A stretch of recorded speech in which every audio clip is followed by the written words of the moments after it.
Dah bergebut. Dua-dua nak. Oi, kaki Umi tu bukan moyan. Yang korang bergebut tu kenapa? Sana ya. Dia belum makan. Astaghfirullahalazim. Okey, Ayah nak cakap apa? Umi dah.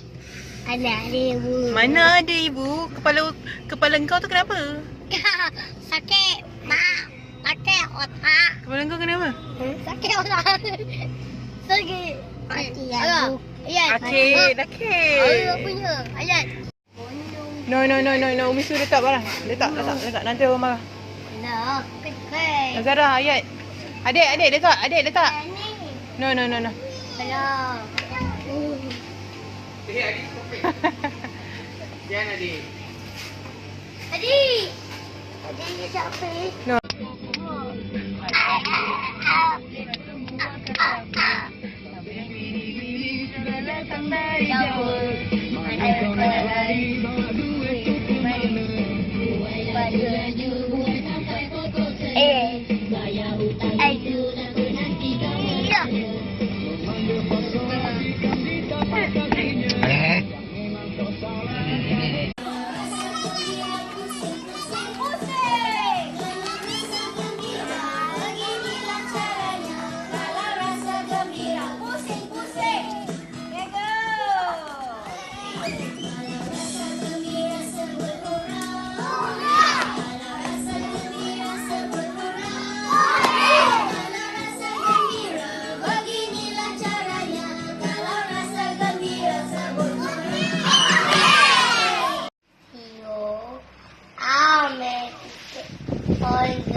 What?